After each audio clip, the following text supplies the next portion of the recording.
My name is Kiana Huff. I'm 32 years old and I'm a captain in the United States Army. 7 years ago, on the night of my 25th birthday, my life changed forever. My stepfather, Frank, the man who had cast a shadow of fear over my family for more than a decade, broke down the door to my apartment in a drunken rage. And as his brute strength dislocated my shoulder, sending me crashing to the floor, my mother just stood there and watched. Before I share how that horrific night became the catalyst for my life's greatest mission, let me know where you're listening from. And please give this story a like and hit that follow button if you want to hear more stories about turning pain into purpose. My childhood was peaceful until I was 8. That's when my biological father, a decorated veteran, lost his battle with cancer, leaving my mom and me to figure things out on our own. For 4 years, my mother, Diane, worked 2 jobs to keep us afloat. Exhausted as she was, she still made our small apartment a home. Our bond was forged in that struggle. Everything changed when I was 12 and my mom met Frank. He was a bank executive, charming, successful, and what seemed like our savior. The first time he came to our home, he brought me a model of a fighter jet. He looked me right in the eye and said something I would only later recognize as a perfectly calculated lie. Frank entered our lives like a change in the weather. He swept my mother and me out of our cramped Dorchester apartment and into a sprawling, immaculate house in Chestnut Hill. I remember being completely overwhelmed by the sheer size of the rooms, the gleaming hardwood floors, and a backyard that seemed to stretch on forever to my 12-year-old eyes. For the first time in years, my mom was able to quit her second job. She started to smile more, a genuine, rested kind of smile, and seeing that made me feel a deep sense of gratitude toward Frank. He bought me books. He took us out for fancy dinners in the North End on weekends, serving up plates of pasta and praise with equal generosity. He was meticulously building the image of the perfect father, the strong and stable pillar our little family needed. In the beginning, I believed it. I was desperate to believe it for my mother's sake. But even then, some small, quiet part of me felt a subtle wrongness, a cold draft in the warm air, as if we were living in a perfectly staged play and I was the only one who could see the edges of the set.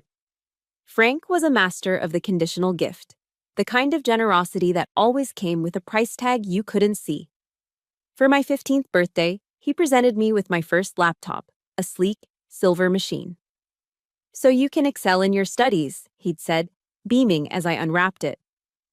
But the gift soon revealed its true purpose. A week later, the questions started. "Who are you talking to online, Kiana? Why are you up so late? I saw the light on under your door." The laptop wasn't a tool for learning, it was a tool for surveillance. When I turned 16, he upped the ante. He handed me a supplementary credit card with my name on it. "It's time you learned about financial responsibility," he announced, his voice full of paternal pride. But that card wasn't about teaching me responsibility, it was about absolute control. Once a month, every month, he would sit me down at the large mahogany dining table and we would review my statement. His finger would trace down the list of charges, pausing to interrogate every minor expense. "A coffee from Starbucks? Did you really need that, Kiana? You went to the movies twice this month? Seems a bit excessive." It wasn't a lesson in finance. It was a lesson in control. He was teaching me that every dollar I spent was a dollar he could question, that every move I made was a move he was watching. Each gift was another invisible chain, pulled a little tighter each time. But the most frightening thing was watching the invisible walls go up around my mother. Frank built them slowly, brick by insidious brick, so gradually that she never even noticed she was being imprisoned. It started with her friends. After a coffee date she'd had with her best friend Linda, he'd casually remark, "You know, Linda seems a little jealous of your happiness, honey. Did you notice the way she looked at your new coat?"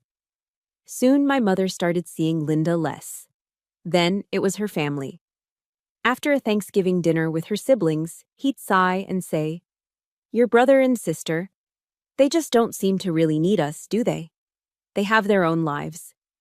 Before I knew it, our beautiful sprawling house had become an island. My mother, once a vibrant woman with a rich network of friends and family, now had only Frank.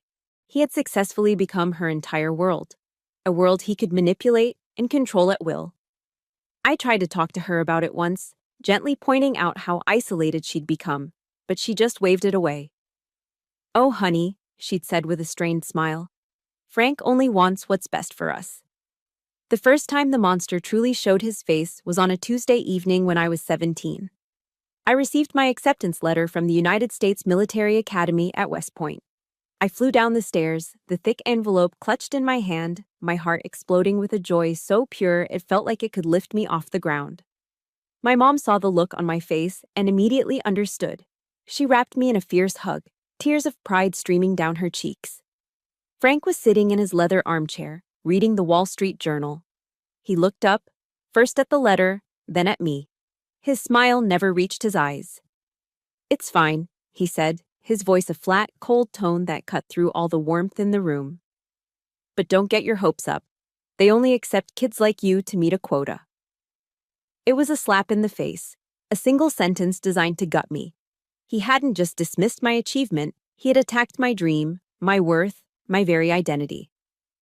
That night, lying in my bed, staring into the darkness of my perfectly decorated room, I finally understood the horrifying truth. Frank didn't love me. Frank didn't even like me. He hated anything he couldn't control, and my dream, a dream inspired by my real father, was something he could never own. But how could my mother not see it? How could she stand there, watch him poison the proudest moment of my life, and say nothing? How could she not see the vast empty space between the man he was and the memory of the father I lost? My father, Sergeant Robert Huff, didn't leave me stocks or a trust fund. He left me a worn wooden cigar box. It wasn't much to look at, but inside it held his entire legacy. There was the deep purple ribbon and bronze heart of his Purple Heart medal, a few faded black and white photographs of him in Vietnam, his face young and impossibly serious beneath his helmet, and a stack of letters, tied with a string, that he had written to my mom. The paper was thin, almost translucent with age. As a little girl, I would carefully take them out, tracing the outline of his face in the photos, trying to hear his voice in the looping cursive of his handwriting. My mom would tell me stories about him, about his courage, his unwavering integrity, his deep and quiet love for his country. For me, the Army wasn't some abstract concept on the news. It was woven into my DNA. It was my way of connecting with the father I had lost too soon. That box was my most prized possession. It was more than just a collection of old things. It was a compass, a constant reminder of the person I wanted to grow up to be. It was the inheritance of his honor. After Frank arrived, that changed. He hated the box. He couldn't stand the sight of it. "You're always clinging to the past," he'd mutter under his breath whenever he saw me with it. His need for control, once a subtle undercurrent, was becoming more and more obvious. The air in our beautiful house grew heavy, thick with unspoken rules and simmering resentment. One evening when I was 16, I heard them arguing downstairs. Their voices were muffled, but the anger was sharp. Then I heard a loud slam, followed by a dead, chilling silence. The next morning, my mother wore sunglasses inside the house. She said she'd bumped into a door, her voice brittle and overly casual. But when she turned to get a glass of water, the light from the kitchen window caught her just right. I saw it. A sickening mottled bruise spreading across her temple, hidden just beneath her hairline. My heart stopped. The cold dread that had been a whisper inside me was now a scream. The violence was no longer just emotional, it was physical. I confronted her later that day, my voice shaking with a mixture of fear and rage. "Mom, it was Frank, wasn't it?" She just shook her head, her eyes pleading with me from behind the dark lenses. "Please, Kiana, don't make a big deal out of this," she whispered, her hand trembling as she reached out to touch my arm. "I can handle it." The feeling of helplessness was so intense it felt like I was burning from the inside out. I was the daughter of a soldier, a man who fought for others, and I couldn't even protect my own mother in her own home. Frank's cruelty finally reached its peak on a bright, cloudless Saturday morning. He decided it was time to clean out the garage. I was up in my room, trying to study, when I heard a series of loud, crashing noises from below. I ran downstairs and out to the garage, my heart pounding in my chest. And there it was. My father's wooden box lying splintered and open on top of a pile of trash bags and old newspapers, its sacred contents spilling out like a wound. Frank stood there, wiping dust from his hands onto his expensive jeans. "This pile of junk was just taking up space," he said, his voice casual, dismissive. He didn't even bother to look at me. "It's time to live in the present, Kiana." I just stood there, frozen. I couldn't breathe. He hadn't just thrown away some old things. He was trying to erase my father. He was trying to erase my past, my identity, the very foundation of who I was. He was throwing me away. That night, long after the house was dark and quiet, after I was sure he was asleep, I snuck out. The cold night air hit my face as I lifted the heavy lid of the garbage bin at the curb. The stench of rotting food and damp cardboard filled my lungs. Tears streamed down my face, mixing with the dirt and grime on my hands as I frantically, carefully dug through the filth. I rescued every last piece, the metal, the photos, every single letter. As I clutched the salvaged treasures of my father's life to my chest, I made a vow. I swore to myself that I would get out. This would not be my life. Huddled in the darkness of the garage, holding that broken box, I made my final decision. The dream of joining the army was no longer just about honoring my father's legacy. It had become a battle plan. I wasn't just going to leave, I was going to become so strong that no one, ever again, could make me or anyone I loved feel so weak. I was going to build a life on a foundation of honor and truth, everything that Frank was not. I went back inside, quietly opened the laptop he had given me, and went online. My hands were trembling, not from fear, but from the force of a resolve so absolute it felt like steel solidifying in my veins. I found the online enlistment form for the U.S. Army. Frank thought he had thrown away my past, but he had no idea he had just ignited my future. The day I left, I didn't say goodbye. I was gone before the sun even hinted at the horizon, slipping out of the silent house at 5 a.m. The only sounds were the low hum of the Sub-Zero refrigerator and the frantic thumping of my own heart. I moved like a ghost through the home that had become my prison, my bare feet cold against the polished marble floors. Every floorboard threatened to creak, every shadow seemed to hold Frank's sleeping form. I left a small note on the granite kitchen counter, a hastily scribbled sentence on the back of a receipt. "I've gone to follow my own path." I didn't dare look toward the master bedroom. I couldn't risk seeing the sliver of light under my mother's door. I was terrified that one last glance, one moment of weakness, would shatter my resolve. On the Greyhound bus hurtling south on I-95, I watched the familiar skyline of Boston fade into a gray smudge against the dawn. With my duffel bag at my feet and the rescued box of my father's memories tucked safely inside, I leaned my head against the cool glass of the window. For the first time in 6 long years, I felt my shoulders, which had been permanently tensed up to my ears, begin to drop. I took a deep, shuddering breath. The air inside the bus was stale, smelling of disinfectant and cheap coffee. But to me, it was the sweet air of freedom.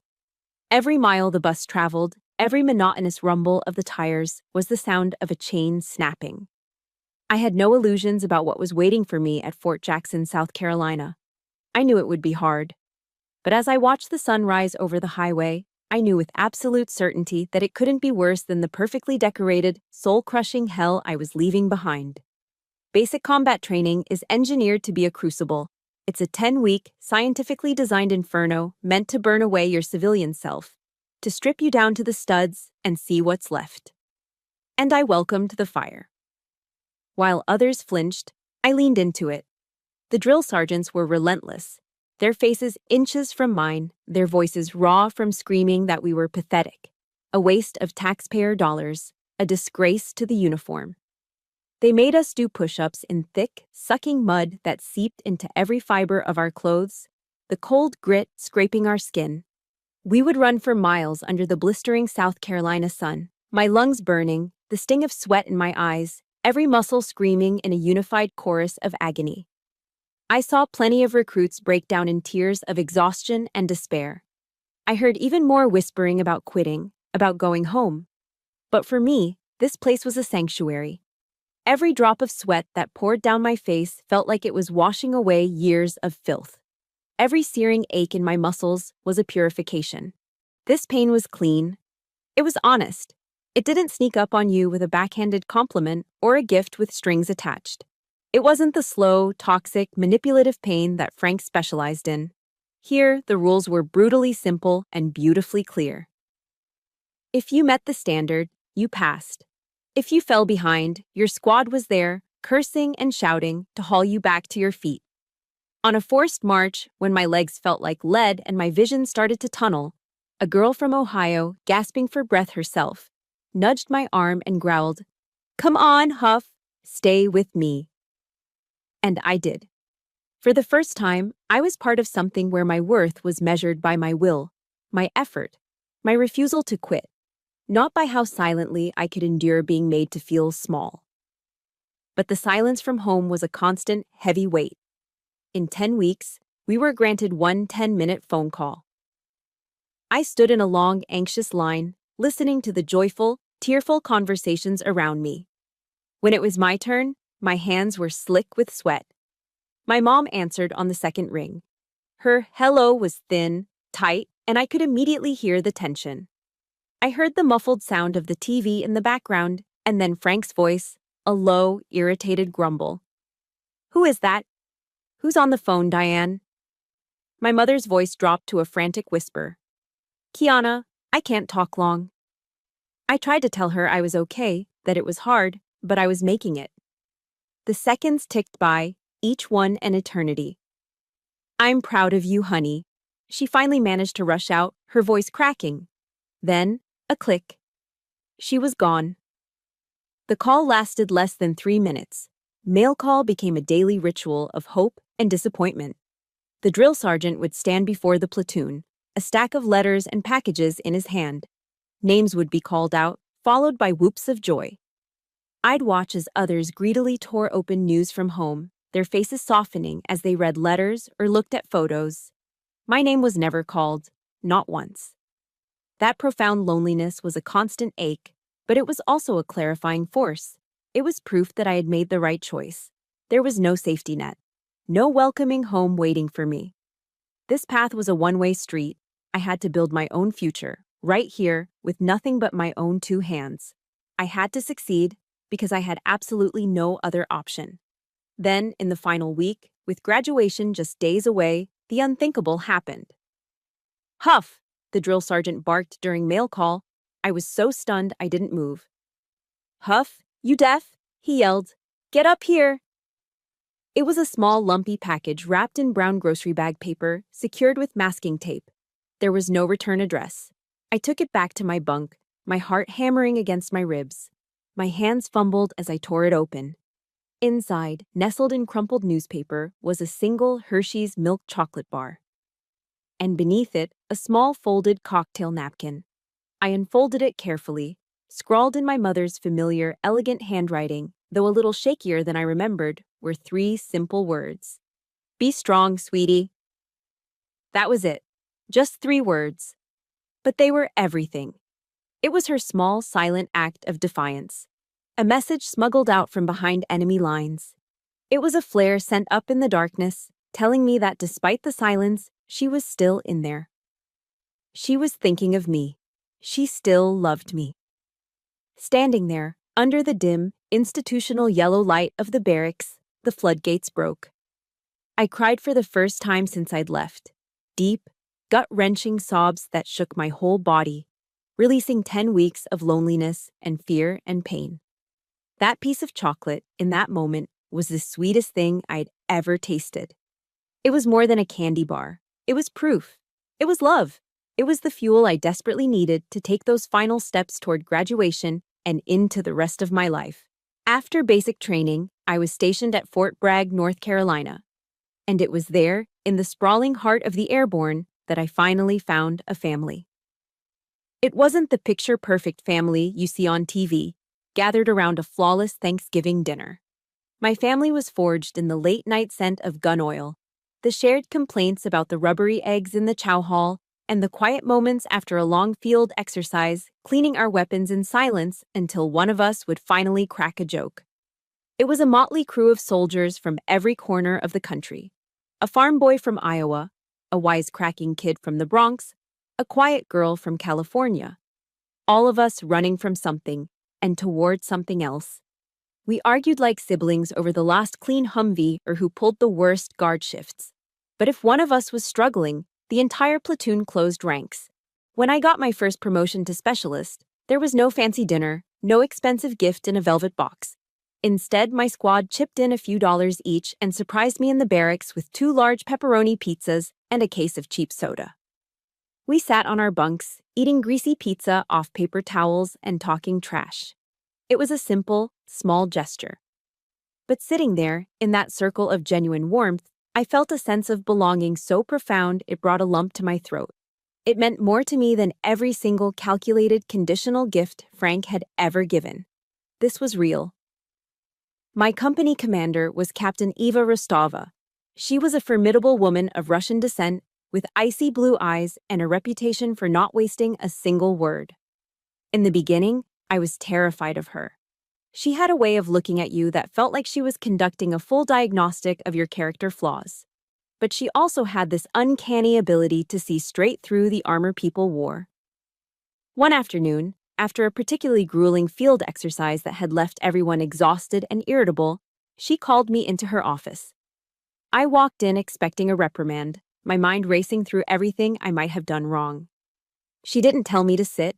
She just walked over to a small fridge, pulled out a cold bottle of water, and handed it to me. "Huff," she said, her voice direct but not unkind. "You're a damn good soldier, one of the best I have. But you carry too much on your own." She paused, her gaze steady. "Remember, even the strongest soldiers need covering fire." She didn't ask about my past. She didn't pry or demand an explanation. She simply let me know that she saw it, the weight I was carrying, and that she was there. It was the first time in my life that someone in a position of authority hadn't used their power to control or diminish me, but to lift me up. I met Eric in the most unromantic place imaginable, the waiting room of the on-base dental clinic, surrounded by the whine of drills and the smell of antiseptic. He was an officer too, a captain in the social work division. We started talking, just the usual small talk about how long we'd been waiting, which quickly evolved into something deeper. He had this incredible sense of calm about him, and he was a genuine listener. When I spoke, I could tell he wasn't just waiting for his turn to talk. He was actually hearing me. He never tried to fix me. He didn't offer easy solutions or tired platitudes.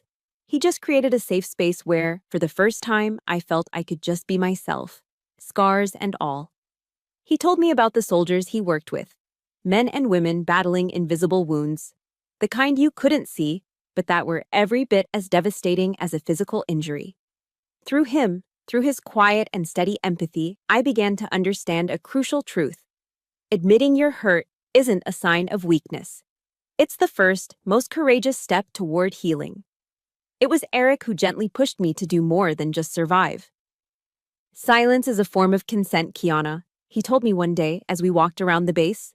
"Your mom is in a war of her own. She needs to know there's a way out." His words hit me hard. Buoyed by his support and by the newfound strength I was building, I finally gathered the courage to act. I made a difficult call home to my mom when I knew Frank would be at work. I didn't push or demand. I just told her I loved her. And then I mailed her a discreet package with brochures and contact information for a women's shelter in Boston, one of the best in the state. A few days later, my phone rang with an unknown number. I answered, and a voice hissed on the other end, a voice I knew all too well, dripping with venom. It was Frank. He had found the brochures. "Who the hell do you think you are?" he snarled, his voice a low, menacing growl. "Are you trying to destroy my family, you ungrateful little brat? That uniform doesn't make you better than anyone. You better not ever show your face in this house again." The line went dead. I stood there, phone in my hand, the warmth of the last few months instantly frozen over by the icy chill of his hatred. The call extinguished any flickering hope I had that things could ever change peacefully. It was a declaration of war. And it was a chilling reminder that no matter how far I ran, the battle for my own home front was far from over. I told Captain Rostova what happened. She just nodded, her gaze sharp and knowing. "The ghosts of the past have a way of finding us, Huff," she said, her voice low. "Don't let them win." After Frank's threatening phone call, I tried to build a fortress of silence. I didn't reach out, and I hoped, naively, that the distance would be enough of a shield. But I had underestimated him. Frank was a master strategist, and he knew my defenses had a fatal weakness. That weakness was my mother. He couldn't get through my walls, so he used her as his weapon to tunnel under them. The phone calls started. It was always my mother who called, and it was always late at night, long after Frank was asleep, when she could speak without being overheard. Her voice on the other end was never calm. It was a hushed, frantic whisper, laced with a familiar panic. "Kiana, please, just stop making him angry," she would plead, her words tumbling out in a rush. "He's under so much stress at work. You just need to be a little softer." She never once asked how I was doing. She never asked if I was okay. Her only concern was managing Frank's temper. And in those late-night calls, I was forced to face a devastating new reality. My mother was no longer my ally. She had become the spokeswoman for her own captor. Every whispered plea from her felt like a knife, twisting in a wound I was desperately trying to heal. Frank had launched a new campaign, one of insidious psychological warfare. He no longer attacked me directly.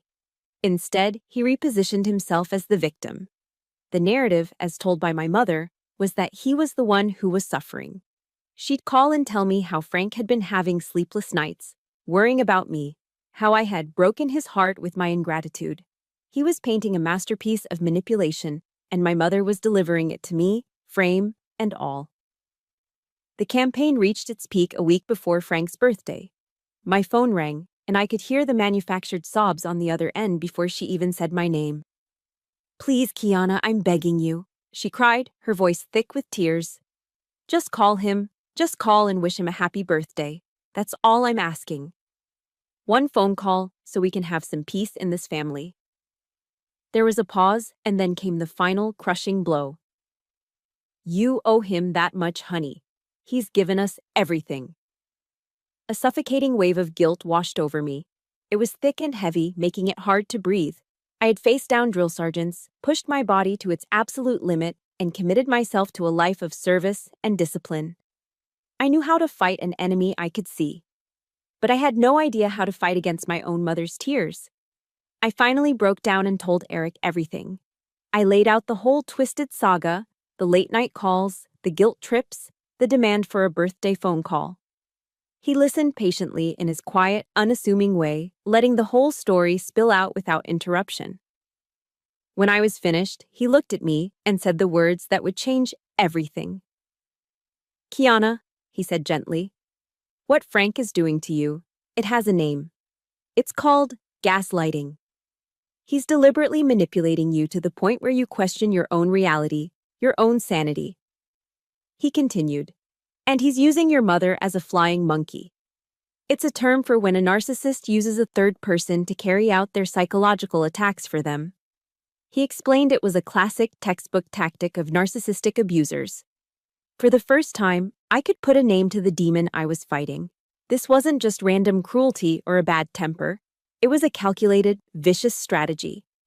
And knowing that I wasn't going crazy, was both terrifying and incredibly liberating.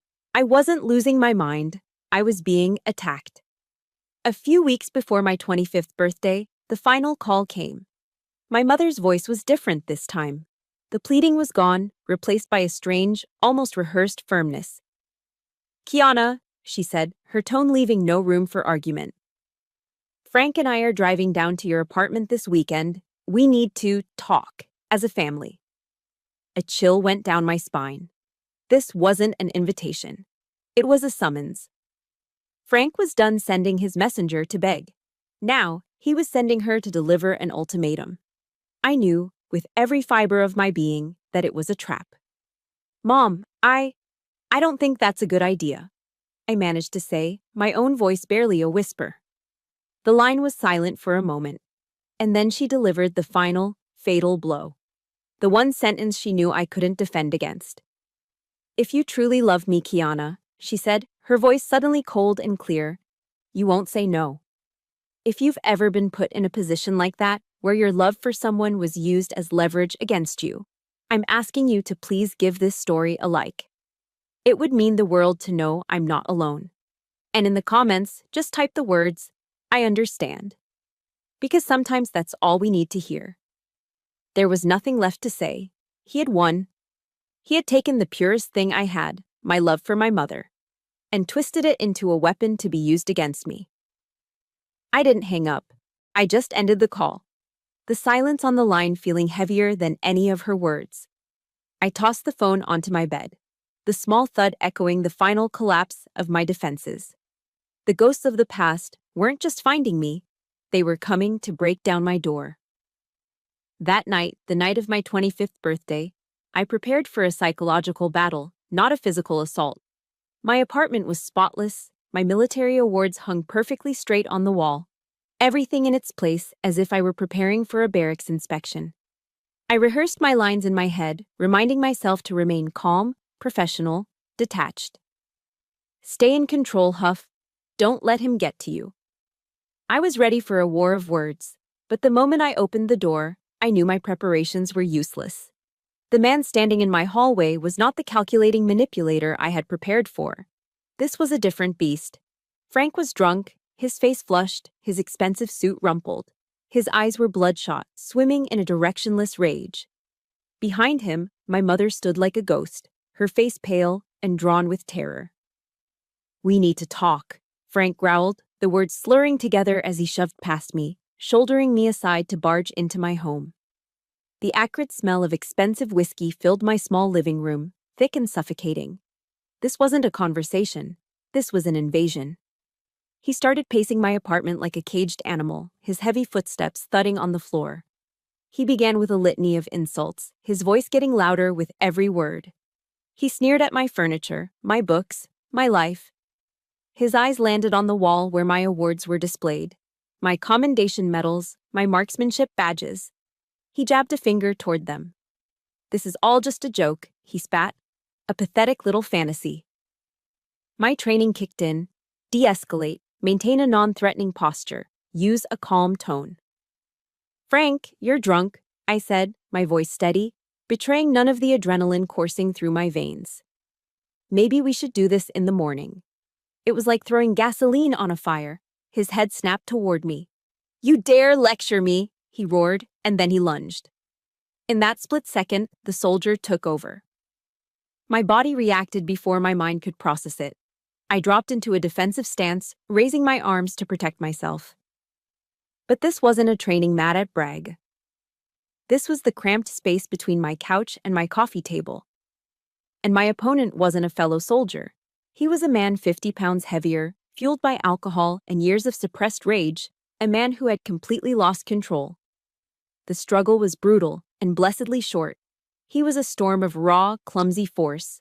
He grabbed me, his fingers digging into my arms like vices, and slammed me back against the wall. The impact knocked the wind out of me, the back of my head cracking against the drywall. I fought back, trying to break his grip, trying to create distance, but he was too strong.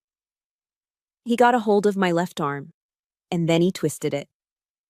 There was a sound, a dry, sickening pop that seemed to suck all the air out of the room. It was followed by a bolt of white-hot, blinding agony that shot from my shoulder down to my fingertips. My legs gave out. I crumpled to the floor in a heap. Through a blur of pain-induced tears, I looked up. And I saw my mother. She was standing in the doorway, exactly where she had been when they arrived. Her hands were pressed to her mouth, her face a mask of paralyzed horror. Her eyes were wide, fixed on me. She didn't move. She didn't scream. She didn't do anything. She just stood there and watched. In that moment, her silence was more violent than his attack. Her stillness was more painful than my dislocated shoulder. It was the final, devastating confirmation. I was utterly and completely alone. Frank stood over me, his chest heaving, sucking in ragged breaths. He looked down at me on the floor, a twisted, triumphant smirk on his face. He leaned down, his hot, sour breath washing over my cheek. "See?" he whispered, his voice a low, satisfied hiss. "You're nothing without that uniform, just as weak as your father was." That was his mistake. That one sentence. The pain, the shock, the betrayal. It all coalesced into something else, something cold and hard and clear. It was a rage so pure it felt like ice in my veins. My mission objective suddenly became crystal clear. Survive, document, report. With my good arm, my right arm, I reached for my cell phone, which had clattered to the floor near my head. I didn't have to look. My thumb, guided by pure muscle memory, found the button on the side and pressed it 3 times. The emergency dialer activated. I didn't scream for help. I didn't cry out in pain. I just held the phone tight, letting the open line broadcast everything to the dispatcher on the other end. I wanted them to hear it all. The sound of Frank's heavy, labored breathing, the sound of my mother's choked, helpless sobs from the doorway, and the sound of my own defiant, resolute silence. That silence was my sworn testimony. It was my first official statement. In the distance, through the haze of pain, I thought I heard it. A faint siren, a hopeful wail in the dark, growing louder and louder. The battle wasn't over. It was just changing. I came to in a hospital room that smelled sharply of antiseptic, a dull, throbbing ache radiating from my left shoulder. The first thing I saw was a police officer sitting quietly in a chair beside my bed. She was a woman, maybe in her 40s, with a calm, steady presence. Officer Miller. She didn't bombard me with questions. She just poured me a cup of water from a plastic pitcher. When the police had arrived at my apartment, Frank had instantly transformed, playing the part of the concerned father, spinning a frantic story about how I was unstable and had injured myself in a fit of rage. Officer Miller looked at me, her expression kind but professional.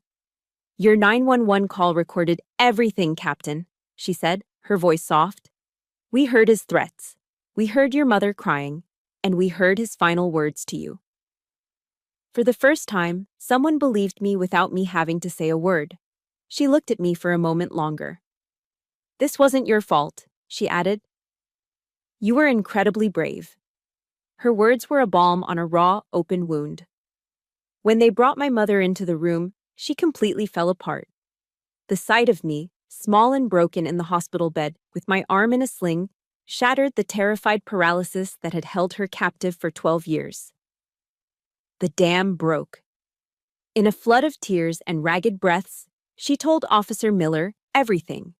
The financial control, the isolation, the verbal abuse, the veiled threats, and now, the physical violence. Her tearful confession, combined with the chilling audio from my 911 call, became the first rounds of ammunition in the war I was about to wage. The first person I called after the police left was Eric. I tried to keep my voice steady, to deliver the information like a battlefield report. Objective? Factual. Situation is contained. I'm stable. Need to coordinate next steps. But then my voice cracked, and the disciplined officer gave way to the terrified daughter, and I just broke down. He didn't offer empty platitudes. He just said, "I'm on the first flight to Boston. Don't do anything until I get there." His arrival a few hours later was like reinforcements arriving at a besieged outpost. He didn't treat me like a fragile victim. He treated me like a fellow officer facing a complex mission. He became my chief of staff, the calm center in my chaotic thoughts. He brought a legal pad and a pen, and together, we started mapping out a plan of action. He helped me contact the Judge Advocate General's Corps, the Army's legal arm, and found the name of the best civilian domestic violence lawyer in Boston. He turned my swirling vortex of pain and anger into a clear, actionable strategy. My new lawyer, a woman named Sharon Caldwell, was a petite, no-nonsense woman with eyes as sharp as shrapnel. In our first meeting, she laid out the battlefield with brutal honesty. "Kiana," she said, her voice crisp and direct. "Frank is a respected man with a lot of money and a team of expensive lawyers. Their first move will be to discredit you. They'll say you're an unstable soldier, that you have PTSD, that you were the aggressor. Our mission is to build an irrefutable profile of who he really is, based on facts, not emotion. She was right. So, we began to gather our intel. The soldier in me took over. I wrote a sworn statement detailing not just the assault, but every instance of control and psychological abuse I could remember, complete with dates, times, and specific quotes. It was a meticulous catalog of his reign of terror. Meanwhile, Mrs. Caldwell's team went to work, subpoenaing financial records. They uncovered a pattern of Frank systematically draining my mother's savings into his own accounts. As I worked, I thought of women like Gretchen Carlson, who had bravely stood up to a powerful, abusive man and changed the world. Her story fueled me. I wasn't just fighting for myself anymore. I was fighting for every person who had ever been silenced. But while the legal battle was ramping up, I had to face another front, one that was, in some ways, even more terrifying. The Army's Medical Evaluation Board. My injury was severe. A grade 3 shoulder separation with torn ligaments. It was a career-threatening injury. I had to sit before a panel of 3 senior officers, my left arm useless in a black immobilizer sling, and explain how I, a commissioned officer, had sustained such an injury. It was one of the hardest things I've ever had to do. Admitting that I was overpowered in a domestic dispute felt like a deep, personal failure. It felt like a stain on my uniform, a betrayal of the strength I was supposed to embody. As I spoke, I could see the flicker of doubt in one of the officers' eyes. The unspoken question hung in the air. How could this happen to one of our own? I suppressed the shame. I pushed down the humiliation. I looked each of them directly in the eye and delivered my report with the same calm precision I would use to brief a mission. I detailed the events factually, without melodrama. Sir, this was an injury sustained while defending my home and my family from an aggressor, I stated, my voice clear and unwavering. It is a line-of-duty injury, and I will make a full recovery. I sat across from Mrs. Caldwell in her downtown Boston office, the city lights twinkling behind her. My left arm was still immobilized, a constant dull ache radiating from my shoulder. But I sat perfectly straight, my spine aligned, my eyes locked on hers. The soldier who had been attacked was gone. In her place was an officer preparing for battle. The Suffolk County Superior Courthouse in Boston was cold and imposing, the air thick with a formal silence that felt heavier than gravity. Frank sat at the defendant's table, dressed in a tailored navy blue suit, looking more like a respected CEO about to chair a board meeting than a man on trial for aggravated assault.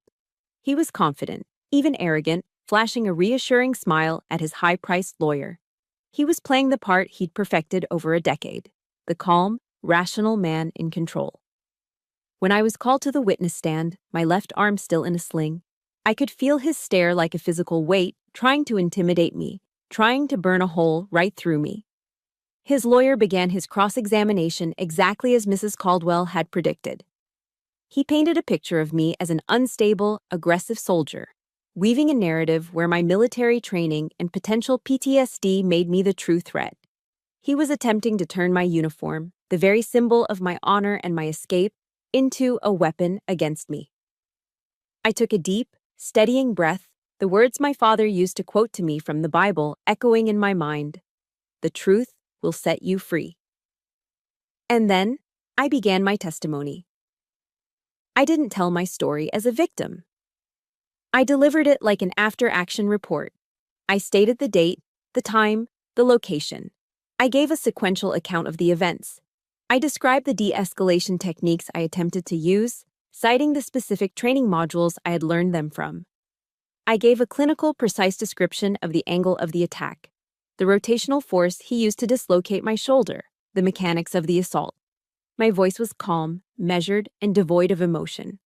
All the pain, the fear, the rage, it was all locked away. All that was left was the cold, hard, undeniable truth. When Frank's lawyer tried to interrupt, to twist my words, to paint my composure as cold-hearted detachment, I didn't engage with him. I simply turned my head slightly, looked directly at the 12 men and women in the jury box, and repeated the facts. I wasn't there to argue with him. I was there to present the truth to them. The very professionalism he was trying to use against me had become my most powerful weapon. I was a credible witness. I was an officer. And I was telling the truth.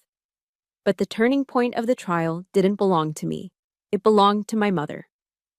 When Diane Huff was called to the stand, she looked small and fragile, shrinking into herself as she walked past Frank. He glared at her, leveling the same cold, menacing stare that had kept her silent for 12 years. For a terrifying second, watching her tremble under his gaze, I thought she was going to break. I thought the years of fear would win. But then she looked away from him, and her eyes found mine.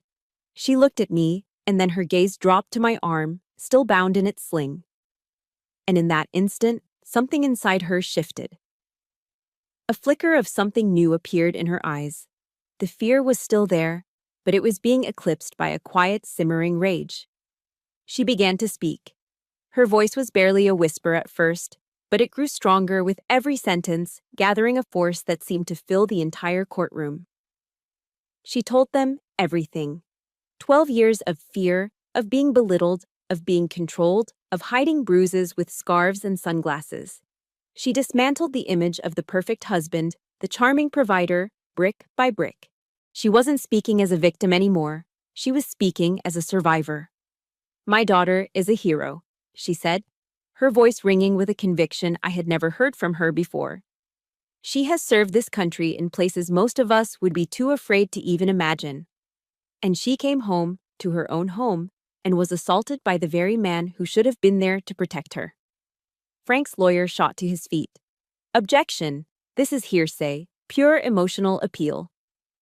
"Your Honor," Mrs. Caldwell said, her voice calm and clear. "Then let's hear from the defendant himself." She turned to the judge. "The prosecution would like to play the audio from the 911 call made by Captain Huff on the night of the assault." A heavy silence fell over the courtroom as the clerk fumbled with the audio equipment. Then, a click. And the sound of my apartment filled the room.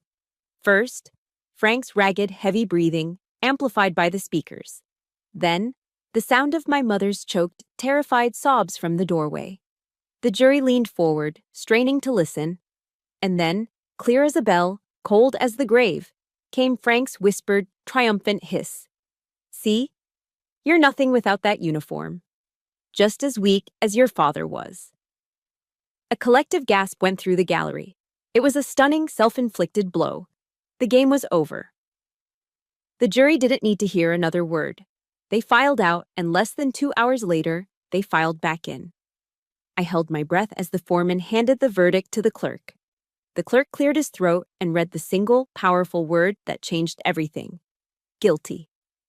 A wave of relief washed over me, so immense it almost buckled my knees.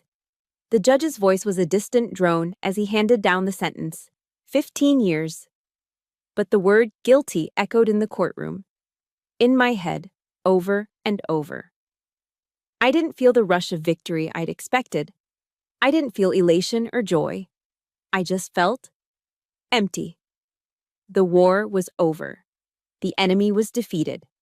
But the battlefield was my own life, and it was in ruins. When the judge's gavel came down and the sentence was read, there was no triumphant surge of joy, no feeling of vindication. There was only a vast, hollow emptiness.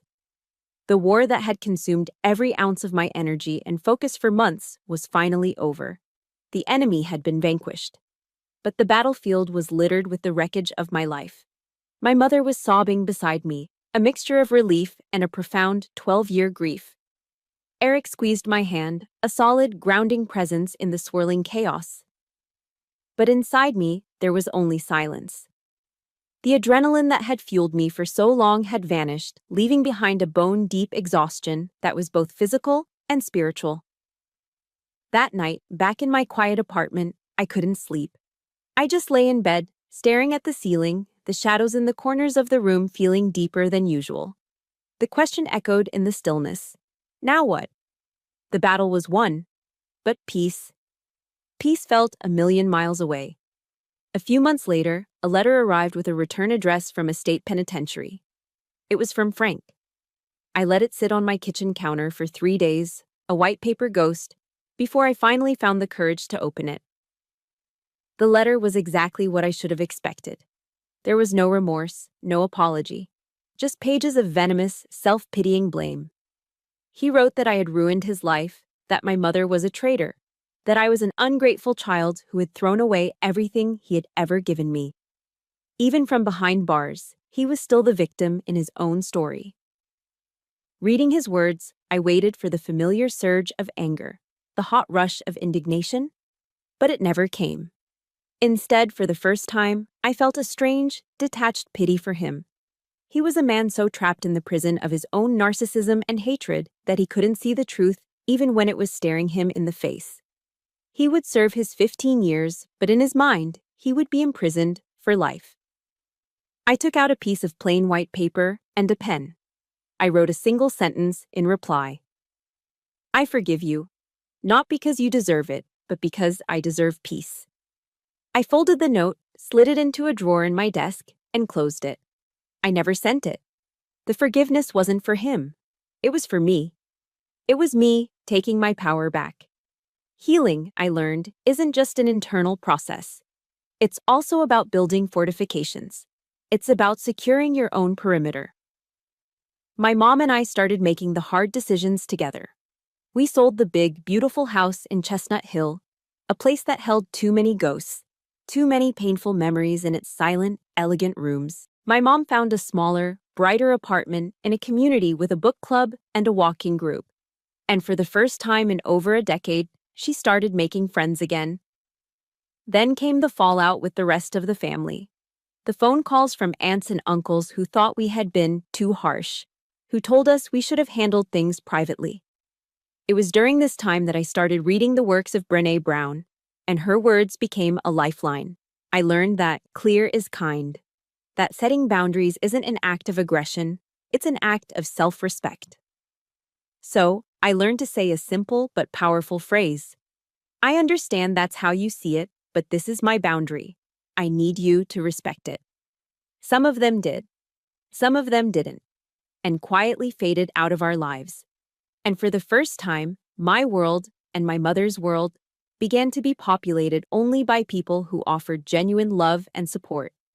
It makes me wonder how many of us have had to make that difficult choice, the choice between keeping the peace and protecting our own. If you've ever had to set a hard boundary to save yourself, I hope you'll give this a like, and in the comments, if you feel comfortable, just write the word boundary. It's a powerful reminder for all of us that we have the right to draw that line. One Sunday afternoon, my mom came over to my apartment carrying a heavy cardboard box. Inside were the old family photo albums. We sat on the floor together, flipping through the glossy pages of my childhood. And there he was, on almost every page. Frank smiling his empty smile at a birthday party. Frank with his arm around my mother at Christmas. Frank playing the part of the perfect father. The photograph was a lie, and the lie was poisoning our past. What do we do with all of these? My mom asked, her voice quiet and sad. I looked at her, then at the smiling ghost in the photos. We rewrite our story, I said. So, that's what we did. We began carefully, gently, lifting each photo of him from its plastic sleeve. We weren't tearing them. We weren't burning them. We were simply removing him. It was a quiet, deliberate, and deeply cathartic act, and in the empty rectangular spaces he left behind, we began to place new pictures. A photo of me on graduation day from officer candidate school. A snapshot of Mom, beaming, standing at the rim of the Grand Canyon on her first solo trip in 15 years. We were curating our own history, clearing out the wreckage to make room for the future. We were making space for our own sunrise. 2 years have passed since the trial. My fears about my career being over, about being labeled as damaged goods by the institution I'd sacrificed so much for, proved to be unfounded. The Army didn't discard me. In a surprising turn of events, it invested in me. After months of intensive physical therapy, my shoulder healed, leaving a network of thin, silvery scars that served as a permanent reminder of that night. The medical evaluation board, after reviewing my case and my unwavering commitment to recover, ultimately cleared me for continued service. It was a victory in itself. With the Army's full support, I used my GI Bill to go back to school, attending night and weekend classes until I completed a master's degree in social work. Armed with a new set of skills, I formally submitted a request for a branch transfer. It was a significant shift, moving from the adrenaline-fueled, kinetic world of combat arms to the quiet, vital front lines of the Army's behavioral health services. Some of my old colleagues from my infantry days didn't get it. They saw it as a step down, a retreat from the glory of a command track that could lead to higher ranks and more prestige. "You're giving up the fight, Huff," one of them had told me over a beer. He was wrong. I knew that this was the most important battlefield I could ever serve on.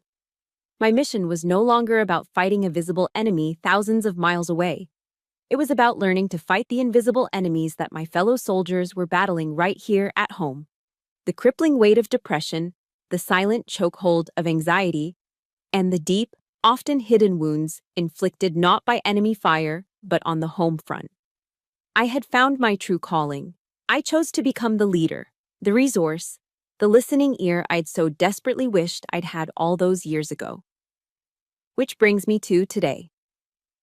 I'm Captain Kiana Huff, and I'm standing at a lectern in a sterile, fluorescent-lit classroom at Fort Hood, Texas. In front of me are 30 young, non-commissioned officers and freshly minted lieutenants, their faces a mixture of earnestness and fatigue. The topic of today's mandatory training seminar is projected onto the screen behind me: Total Soldier Health, Identifying and Responding to a Home Front Crisis. I don't tell them my full story. They don't need to know the intimate, painful details of my past. This isn't about me. But I use its framework as an anonymous case study, a tactical lesson in recognizing the enemy within our own ranks. I teach them to see the red flags of abuse that go far beyond a visible bruise. I talk about the subtle, insidious signs: the soldier whose spouse demands access to all their passwords and social media accounts; the one who suddenly becomes isolated, making excuses to no longer spend time with their friends; the constant belittling comments disguised as just joking. I arm them with knowledge, pointing them to the resources that are available but often underutilized: the confidential counseling services, the legal aid, the family advocacy program. I am giving them the map that I once had to navigate blind, in the dark, and completely alone. After the training session ends, as the NCOs and officers are packing up their notebooks and filing out, one soldier lingers behind. She's a private first class, barely 20 years old, with wide, nervous eyes that remind me so much of myself at that age. She approaches my desk hesitantly, twisting her hands together. "Ma'am." "Captain Huff," she begins, her voice trembling so slightly I can barely hear it. "What you were saying about the financial control and the way he talks to her. It sounded a lot like my dad does with my mom." She doesn't have to say anything else. I see the years of fear and confusion reflected in her young face. I see the burden she's been carrying, the secret that's been eating her alive. My first instinct is to offer comfort, but I know that what she needs more than comfort is empowerment. I don't offer platitudes or easy answers. I simply meet her gaze, soldier to soldier, with the unwavering respect and understanding she deserves. I reach into my briefcase and pull out my official business card, the one with the direct 24-hour line to the on-base family support office. I slide it across the desk to her. "What you did today, Private, just by staying behind to talk to me, that was the bravest thing you could do," I say, my voice steady and calm. "You took the first step. That's the hardest one. And I want you to remember, you are not alone in this." As she walks away, clutching that small piece of cardstock like a lifeline, her shoulders looking just a little less slumped, a profound sense of peace settles over me. My mission is accomplished. The deepest, ugliest scar of my life had just become a lighthouse for someone else lost in the storm. A few months later, Eric and I are walking along the shore of Belton Lake as the Texas sun dips below the horizon, painting the sky in fiery shades of orange, pink, and purple. He's a major now, a promotion well-deserved, and his hand is warm and steady in mine. My phone buzzes with a text. It's a picture from my mom. She's standing on the edge of the Grand Canyon, her arms outstretched as if to embrace the vast, beautiful landscape, a smile on her face wider and more genuine than any I've seen in 20 years. She is free. Life isn't a fairy tale with a perfect ending. The scars on my shoulders still ache on cold, rainy nights. They are a permanent part of who I am. But I no longer look at them, or any of my other scars, with shame or regret. They are my reminders. They are the topography of a battle I fought and a war I won. I used to believe that strength meant never falling, never showing a crack in your armor. Now I know that's not true at all. Real strength is found in the aftermath. It's the courage to walk back onto the battlefield of your own life, to gather up all the shattered pieces and with patience and grace and love, assemble them into a beautiful and meaningful mosaic. It's not about waiting for the storm to pass. It's about creating your own sunrise, and that is how I learned to create my own sunrise. My story is now complete, but I know that for many of you, your own journey is ongoing. This channel is a place for stories like these, reminders that our scars do not define us, but our strength does. If my journey has moved you, please give it a like and hit that follow button so you don't miss the next story of survival and strength. And most importantly, if you know someone who might be sitting in the dark, waiting for their own sunrise, please share this with them. Thank you for listening. Remember, you are not alone.